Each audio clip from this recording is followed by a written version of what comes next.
YSR news కి స్వాగతం. ముందుగా ముఖ్యాంశాలు. తెలంగాణకు రికార్డు స్థాయి రైల్వే అభివృద్ధి నిధులు నరేంద్ర మోదీ ప్రభుత్వం కేటాయించింది. Doctor K Laxman. అసెంబ్లీలో మాట్లాడుతున్న బీఆర్ఎస్ ఎమ్మెల్యే గోవా లక్ష్మి.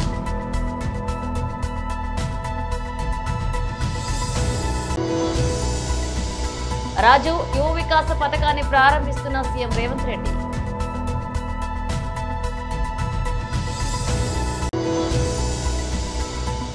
హైడ్రా పేరుతో వసూళ్ల దందా, కేటీఆర్ సంచలన వ్యాఖ్యలు.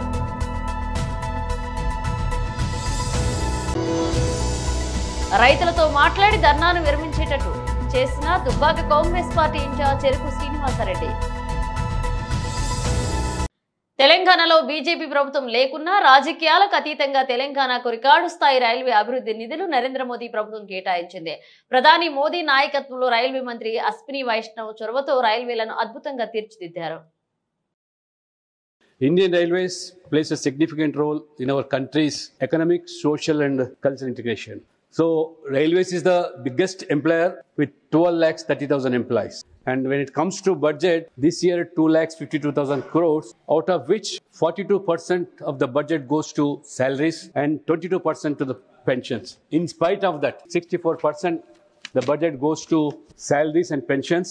Railways has done a great job in the last 10 years, sir. And when compared to our state, Telangana, hats off to our railway minister, Ashwini ji, for record allotment of the budget to Telangana.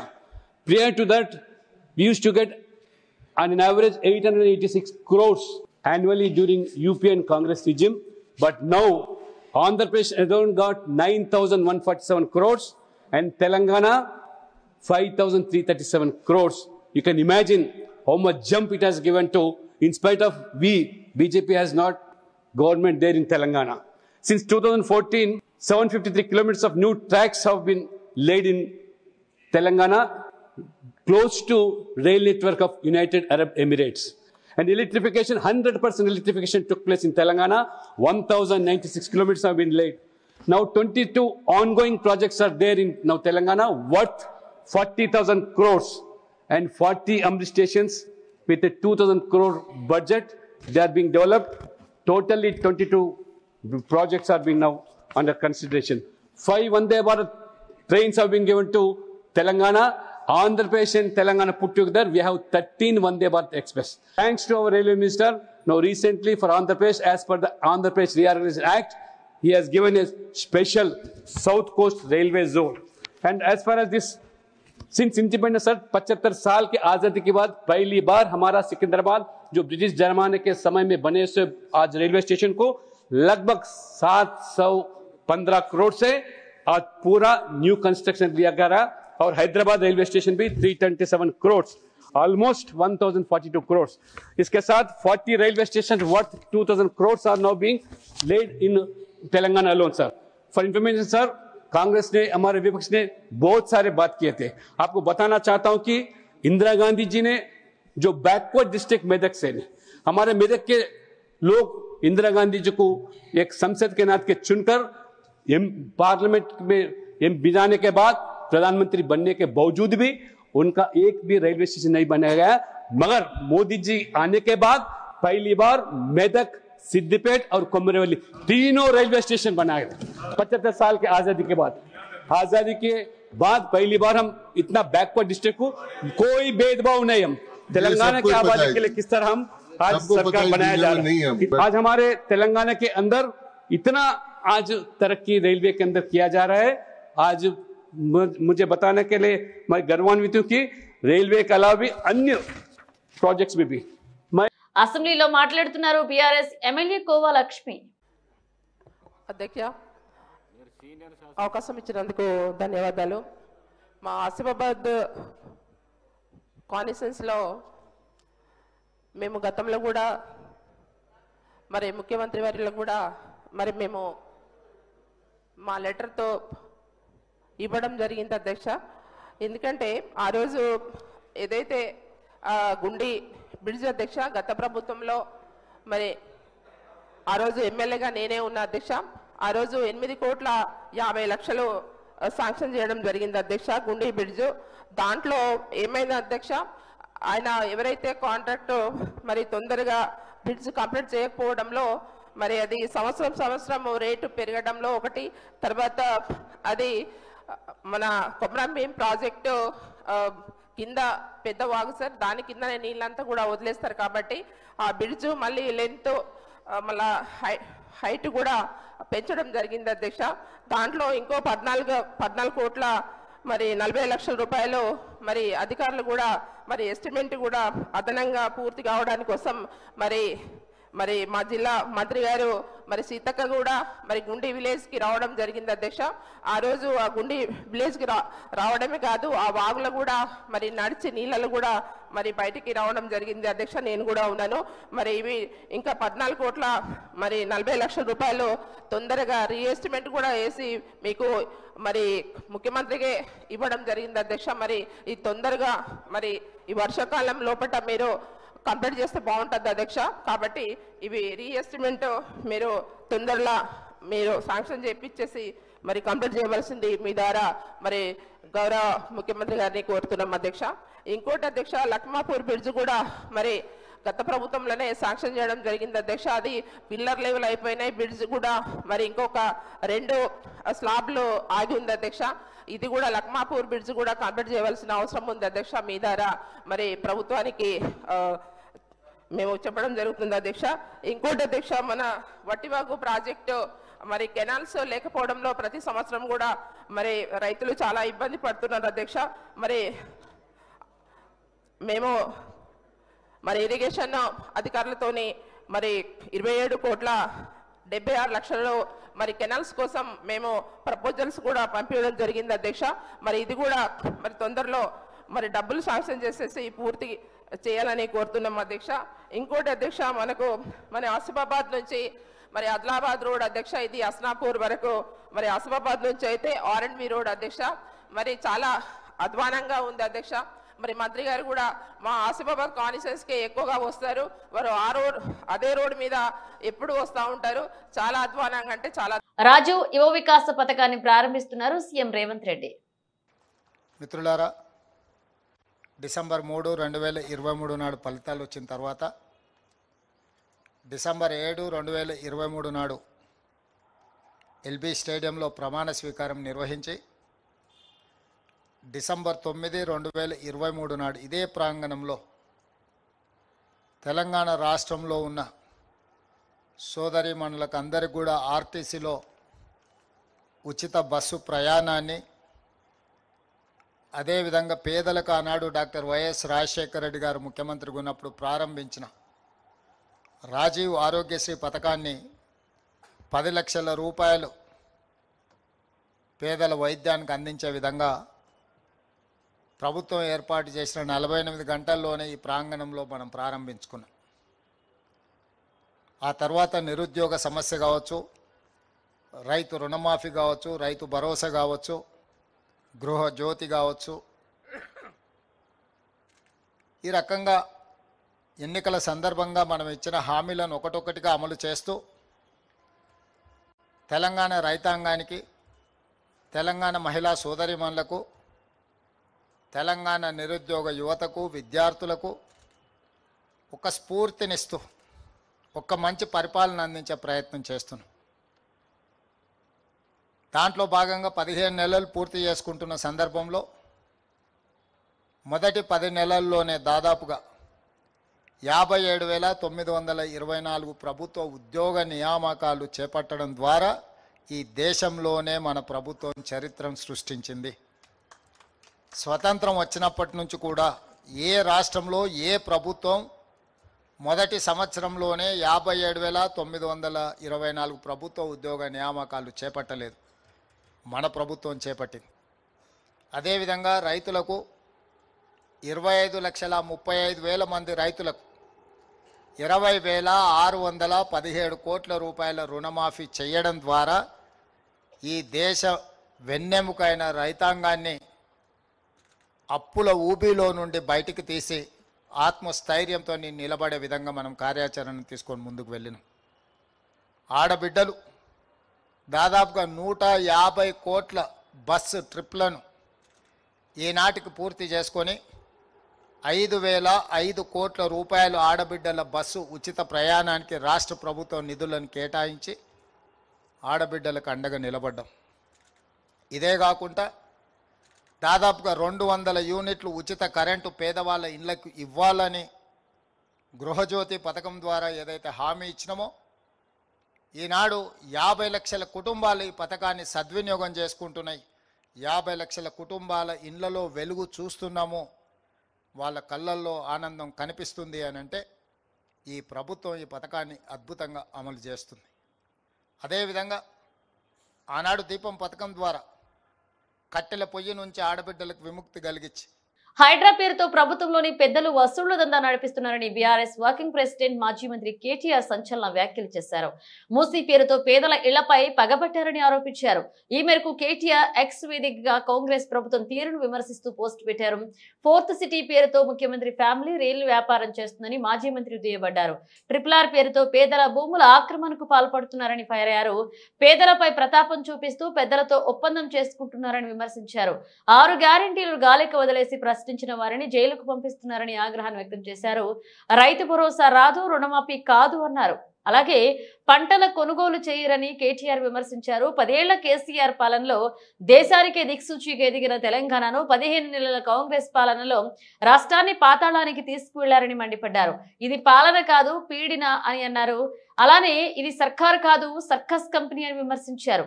ఇప్పటికైనా ప్రజలు మేల్కోవాలని కేటీఆర్ పిలుపునిచ్చారు. నీళ్లు రాక పంటలు ఎండుతున్నాయని గజ్వేల్ చేకుంట రహదారిపైన ధర్నా చేస్తున్న మాచినేపల్లి, చెన్నాయిపేట, కాసంపల్లి, నరసంపల్లి గ్రామాలకు చెందిన రైతులు చేస్తున్న విషయం తెలుసుకుని దుబ్బాక కాంగ్రెస్ పార్టీ ఇన్ఛార్జ్ శ్రీనివాసరెడ్డి రైతుల ధర్నా వద్దకు ఇరిగేషన్ డీఈతో అక్కడికి చేరుకుని రైతుల బాధలను విని అక్కడే సంబంధిత శాఖ మంత్రి ఉత్తమ్ కుమార్ రెడ్డితో మాట్లాడి త్వరలో వాటిని పరిష్కారం చేసి పైన గ్రామాల రైతులకు కాలువల ద్వారా నీళ్లు విడుదల చేస్తామని, అలాగే గత ప్రభుత్వంలోని ప్రజాప్రతినిధులు అప్పుడే సరిచేసి ఉంటే ఈ రోజు రైతుల పంటలు ఎండిపోయేవి కావు అన్నారు. ఈ కార్యక్రమంలో మధ్యల స్వామి, నవీన్, శ్రీకాంత్, ప్రవీణ్, వెంగళరావు, స్వామి, నరసింహులు పాల్గొన్నారు.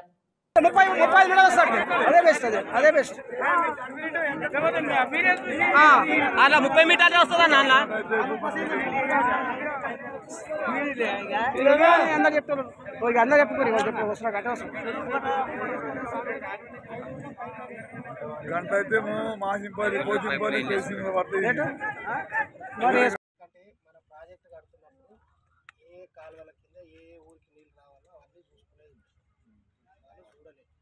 ఇన్స్పెక్టర్ అయిపోయిందని ఫోన్ నిందించినమా అని ఏమైందని వాళ్ళకి తెలుసు, మీకు తెలుసు, మాకు తెలుసు. కాబట్టి ఇప్పుడున్న సమస్య ఏంటంటే వాడి నుంచి నీళ్ళు రావాలి, నిలబడాలి. ఫారెస్ట్ పర్మిషన్ తీసుకున్నాం, అప్లై చేద్దాము. నేను మంత్రి మన జిల్లా మంత్రి కాబట్టి అది మాట్లాడాను. సో దీనికి ఒకటి ఎస్టిమేట్ చేసి శాంక్షన్ చేయించి మళ్ళీ ఖచ్చితంగా చేయించాలి. ఏం చేసే పరిస్థితి లేదు. ఎందుకంటే ప్రాజెక్ట్ డిజైన్ అయినప్పుడు ఇక్కడ గెలిచిన వాళ్ళు ఏ ఊరికి నీళ్ళు వేయడం, సిద్దిపేటకి ప్రతి ఊరికి నీళ్లు కాలువ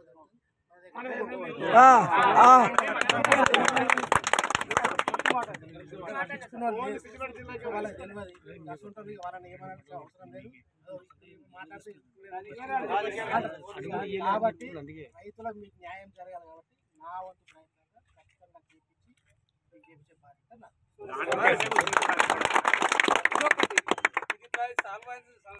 ఆదోని మండలం పాండవగల్ గ్రామంలో 2023లో నాడు నేడులో భాగంగా ప్రారంభించిన స్కూల్ బిల్డింగ్ మధ్యలో ఆగిపోయి మొండి గోడలు దర్శనమిస్తున్నాయని, కావున మధ్యలో ఆగిపోయిన బిల్డింగ్ ను తక్షణమే ప్రభుత్వం పూర్తి చేసి విద్యార్థులకు ఉపయోగపడే విధంగా చేయాలని సిపిఎం పార్టీ మండల కార్యదర్శి కె లింగన్న మీడియా సమావేశంలో మాట్లాడారు.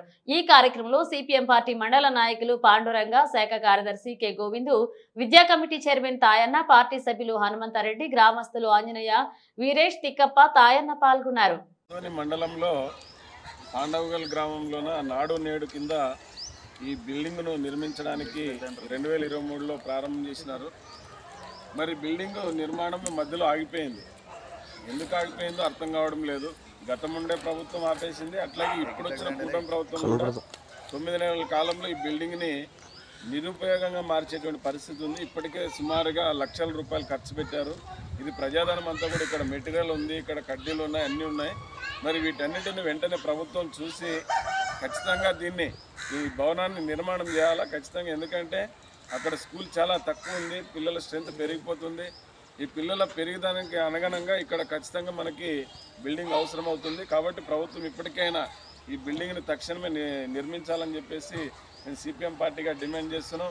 లేకపోతే పెద్ద ఎత్తున ఆందోళన కార్యక్రమాన్ని కూడా నిర్వహిస్తామని చెప్పేసి తెలియజేస్తున్నాం. ఎందుకంటే ప్రభుత్వం పట్టించుకోకపోతే ఖచ్చితంగా ఆందోళనే మార్గం మాకు.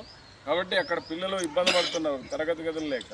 ఇక్కడేమో బిల్డింగ్లో లక్షల రూపాయలు ఖర్చు పెట్టేసి మధ్యలో ఆపేస్తున్నారు. ఇది కరెక్ట్ కాదు. ప్రభుత్వం వెంటనే కూటమి ప్రభుత్వం ఇప్పటికైనా 9 నెలల కాలమైంది. మరి ఏం నిర్ణయం తీసుకుంటారో వెంటనే నిర్ణయం తీసుకొని ఖచ్చితంగా ఈ భవనాన్ని పూర్తి చేయాలని చెప్పేసి సిపిఎం పార్టీగా డిమాండ్ చేస్తాం. అనంతపురం సవేరా హాస్పిటల్స్ ఆరోగ్యశ్రీ ఉన్నప్పటికీ ఆరోగ్యశ్రీ వైద్యం అందించకుండా పేద ప్రజల రక్తం జలగలవలే పీలుస్తున్న సవేరా హాస్పిటల్ యాజమాన్యం చర్యలు తీసుకోవాలని డిఆర్ఓకి డిఎంహెచ్ఓకి వినతి పత్రం ఇచ్చినప్పటికీ చర్యలు తీసుకోకుండా నిర్లక్ష్యం వహిస్తున్న అధికారులపై చర్యలు తీసుకోవాలని కలెక్టర్ కార్యాలయంలో ఆందోళన నిర్వహిస్తున్నారు భారత కమ్యూనిస్టు పార్టీ సిపిఐ నగర సమితి సభ్యులు.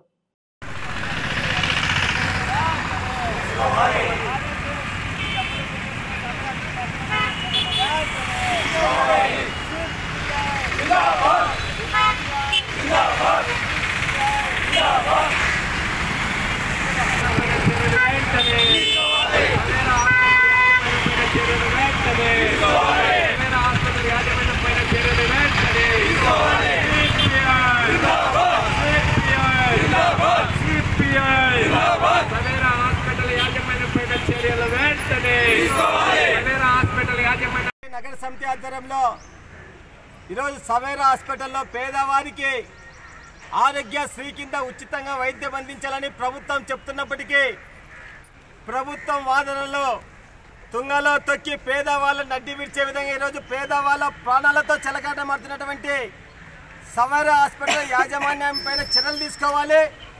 సవేరా హాస్పిటల్కి ఆరోగ్యశ్రీని తొలగించాలని చెప్పేసి ఈరోజు కలెక్టర్ దగ్గర కమ్యూనిస్ట్ పార్టీ నగర సమితి ఆధ్వర్యంలో ధర్నా చేసి కలెక్టర్ గారికి మెమరాండం ఇవ్వడం జరిగింది.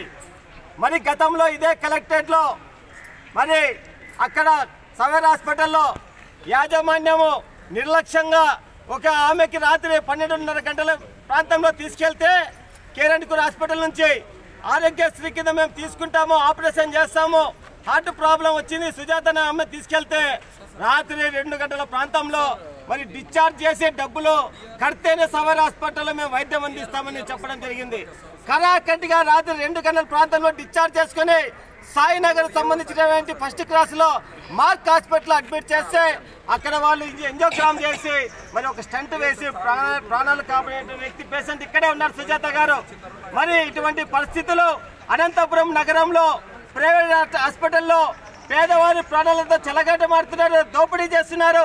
ఒక కోట్ల రూపాయల ఆరోగ్యశ్రీ కింద మరి డబ్బులు తీసుకున్నప్పటికీ మరి ప్రభుత్వ నిబంధనలు ఎక్కడా పాటించడం లే. మరి ఈరోజు ఆరోగ్యశ్రీ కింద పోతే ఒక్క రూపాయి తీసుకోకుండా ఈరోజు ప్రైవేట్ హాస్పిటల్లో వైద్యం అందించాలి.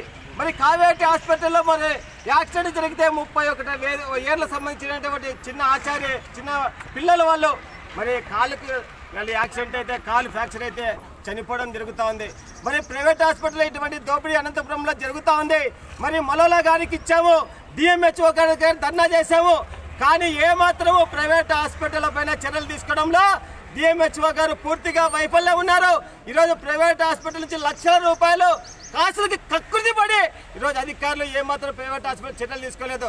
అందుకే ఈరోజు కలెక్టర్లో కూర్చొని ప్లే కార్డ్ తీసుకొని నిరసన మౌనంగా మరి గాంధీ మార్గంలో నిరసన తెలియజేశాము. కలెక్టర్ గారి దృష్టి తీసుకెళ్లాము. ఇప్పటికైనా సరే సవేరా హాస్పిటల్ మీద చర్యలు తీసుకుపోతే భవిష్యత్తులో ఎక్కడికెక్కడ ప్రజాప్రతినిధుల్ని, అధికారుల్ని, మంత్రుల్ని నిలదీస్తామని చెప్పేసి ఈ సందర్భంగా ప్రభుత్వ అధికారులు హెచ్చరిస్తున్నాం. మెగాస్టార్ చిరంజీవితో దర్శకుడు అనిల్ రావుపూడి కొత్త ప్రాజెక్టుకు సంబంధించిన చిత్ర నిర్మాణం జూన్ మొదటి వారంలో ప్రారంభించనున్నట్లుగా తెలుస్తుంది. ఈ ప్రాజెక్టుకు ప్రత్యేకత ఏమిటి అంటే చాలా ఏళ్ల తర్వాత పల్లెటూరి అందాల నడుమ ఈ చిత్ర నిర్మాణం చేయనున్నారు. ఈ సినిమాను సంక్రాంతి సీజన్ కు విడుదల చేయాలని ప్లాన్ చేస్తున్నారు. ఈ చిత్రంలో వినోదానికి ఏ మాత్రం కొదవ ఉండబోదని ఇప్పటికే నిర్మాణ సంస్థ వెల్లడించింది. చిత్రంలో హీరోయిన్ గా అదితిరావు హైదరి నటించనున్నారని వార్తలు వినపడుతున్నాయి. అయితే దీనికి సంబంధించి అధికారిక ప్రకటన త్వరలో రానుంది. సంక్రాంతికి వస్తున్న బ్లాక్ బస్టర్ హిట్ కొట్టిన కాంబో అయిన సంగీత దర్శకులు భీమ్స్, రమణ గోగుల ఈ మూవీకి పనిచేయనున్నారని అంటున్నారు.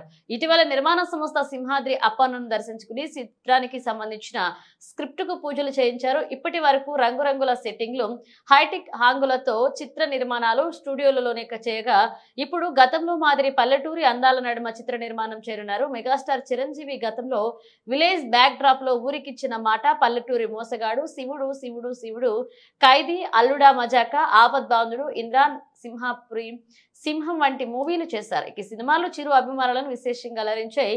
ఈ మూవీలు కేవలం వినోదమే కాకుండా పల్లెటూరి సంస్కృతి సాంప్రదాయాలు, జీవన విధానాన్ని చక్కగా ఆవిష్కరించి ఆకట్టుకున్నాయి. బులెటిన్ ముగించే ముందు హెడ్లైన్స్ మరోసారి. తెలంగాణకు రికార్డు స్థాయి రైల్వే అభివృద్ధి నిధులు నరేంద్ర మోదీ ప్రభుత్వం కేటాయించింది. Doctor K Laxman. అసెంబ్లీలో మాట్లాడుతున్న బీఆర్ఎస్ ఎమ్మెల్యే గోవాలక్ష్మి.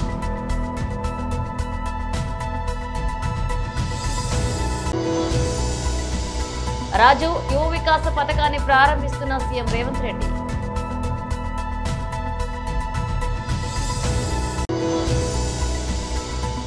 హైడ్రా పేరుతో వసూళ్ల దందా, కేటీఆర్ సంచలన వ్యాఖ్యలు.